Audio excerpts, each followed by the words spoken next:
Welcome back to my channel. I'm basketball lover Dr. NBA. Today's video is quite interesting.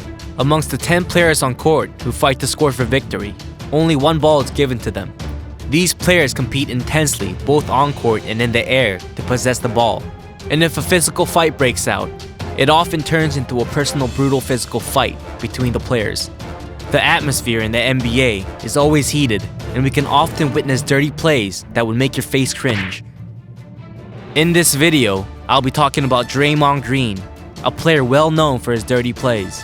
Intended to give the player an unfunctioning private area, Green's cheat play has always known for no limits. And if he receives a foul, instead of owning up to his mistakes, he would retaliate to the referees.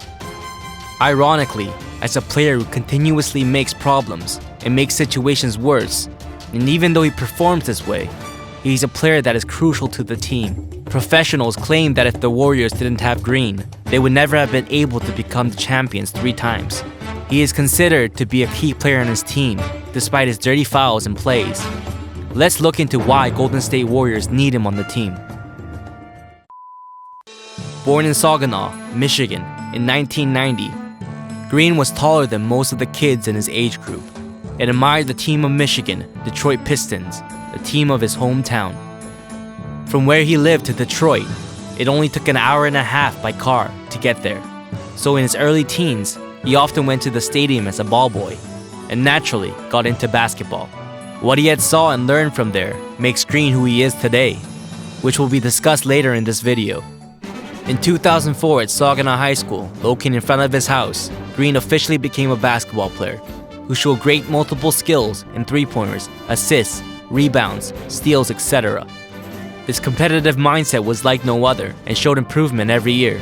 As a result, in the 05-06 season, he scored an average of 12 points and 11 rebounds, and in the next season raised his stats by an average of 25 points and 13 rebounds, and brought the championship to his state by 26 wins and 1 loss. During his senior year, he once again brought victory to his state by only losing once, and through that, Green became a key prospect in Michigan and was ranked as a top 36 high school player within the country. With his outstanding record, he enrolled in the renowned Michigan State University. While his mentality and skills were good, he wasn't the most anticipated prospect, which resulted in him being a bench player in his first year. However, after the regular season, he showed his best potential in the NCAA and brought his team from the first round to the finals.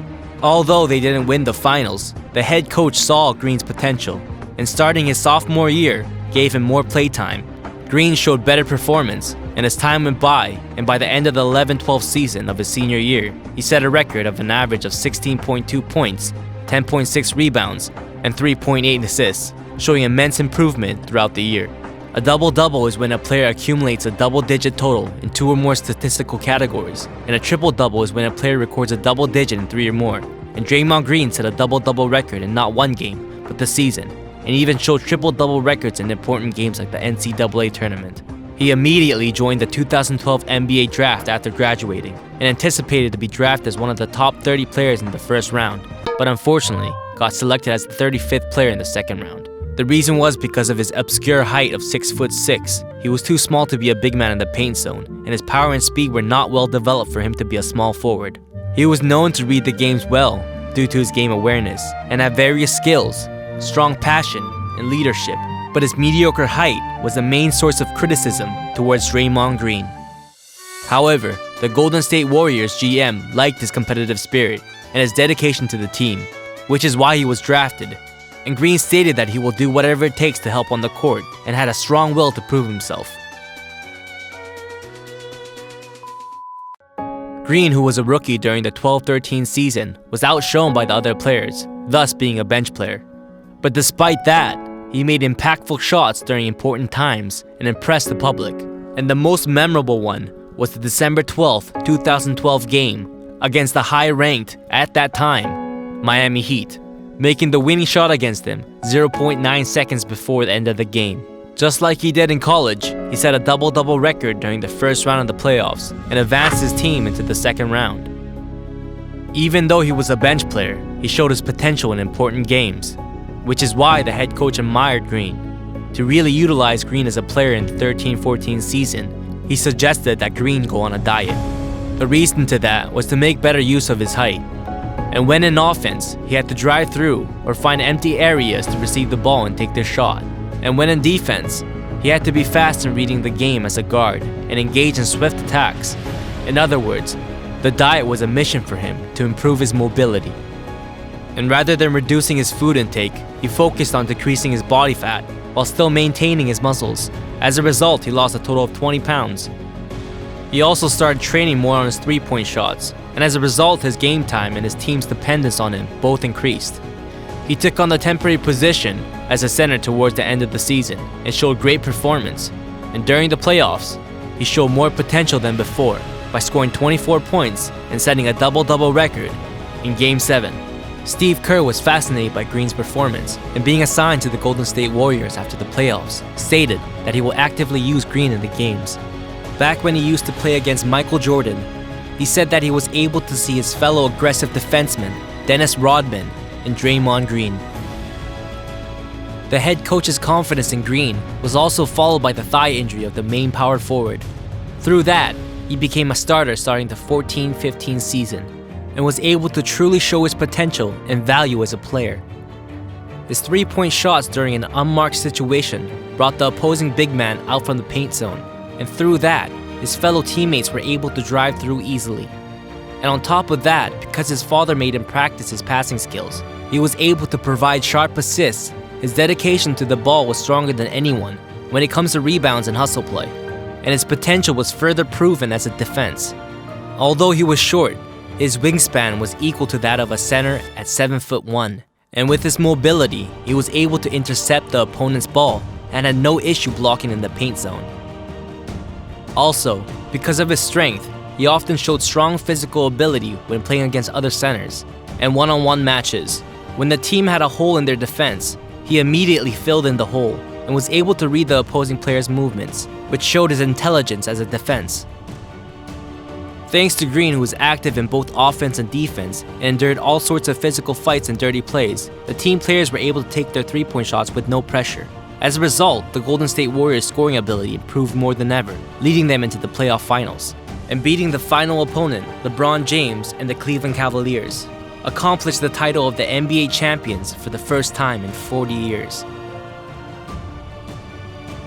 During the draft, his biggest weakness was his obscure height. However, it turned out to be a strength, and he improved to the point where he was on the list of Defensive Player of the Year, making him a crucial player in the team, and contributing to their third championship later on. Green, who never lost focus on the ball, even in the midst of an intensive play, and often acting as a coach, always fired up the team's desire to win. However, the problem was that his desire to win was a bit overboard. He caused a lot of problems on court, and due to that, the number of fouls built up, making his team lose. His dirty play was very diverse, sticking his tongue out to the opposing player's face and celebrating the failure of the opposing player's free throw are just mere examples. More often than not, he would use his body to stop the opposing player. When the opponent failed to get the rebound, he would leech onto them, preventing defense. And when the referees weren't looking, he would get very physical with them and throw them to the ground. If the opposing team tried to guard someone else on his team, he would hold on to their pants and at most even flip them over. Since it's a hand sport, he would utilize his hands, shoulders, and arms to play. And on top of that, he would hit the chin of the opposing player, and when landing from a jump, he doesn't land like a normal person. Instead, he would swing his arm around and hit the opponent's head. And if the opposing player somehow annoyed him, he would just straight up push him, showing no signs of mercy.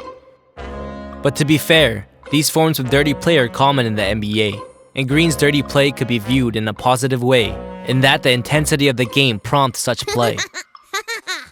However, Green surpassed the average dirty play, making him considered to be even more of a dirty player, using his feet to attack the opponent's face or body, kicking the opponent's behind, releasing a kung fu kick even when he's lying down. He is truly one of a kind. He even kicked the same player twice in the nuts during the games. In the case of LeBron, he straight up used his hands and didn't show any sign of guilt, but rather played the victim, and his dirty plays were well known to the point where numerous parodies have been made about it. In addition, He even half-intentionally stabbed the opponent's eyes and talked back to the referees who gave him fouls during the games. And when he is unable to control himself, he would even hit the referees. Green's temper often caused tension and separation within the team, and went so far as to shout at the head coach, who pointed to his poor three-point success rate. And whenever he flipped out, it would make his teammates show signs of anxiety. The reason behind Green's dirty play is partly due to what he saw and learned as a kid, while he was a ball boy from the players in the games of Detroit Pistons. What he witnessed in the early 2000s in their games was legendary defense. However, the Pistons were known to have a weak team, going as far as to say they had no superstar players, but their strong will and physique, along with their aggressive play in the position of defense, allowed them to bring victory to their team. And also, the championship members at the time and Green were close friends, and now they even have their own group chat. While he definitely did learn his competitiveness from them, his dirty plays were adapted from the tough players in the Pistons in the late 1980s. It's actually been stated that Green watched and learned from the games of legendary NBA players from the 1980s to the 1900s. The current NBA has become more lenient than the past, where they barely call any fouls, even though Green's dirty plays have been judged to be extremely brutal. Because of that, his team has been negatively influenced, but at the same time, because of Green's desire to win, his will to face anything, and his game intelligence, the team's offensive and defensive skills were intact. And furthermore, they were able to win 3 championships. Golden State Warriors and Green recently signed a renewal contract offering $25 million per year. Going into his 8th year, he's become a franchise star and is staying true to that title. While his dirty plays are often cringeworthy, sometimes they were actually quite entertaining. Many people are anticipating whether his performance in the 1920 season will trigger and annoy the opposing team's fans and players. This is it for today's video. Thank you for watching, and I'll be back with more contents. If you enjoyed the video, don't forget to subscribe.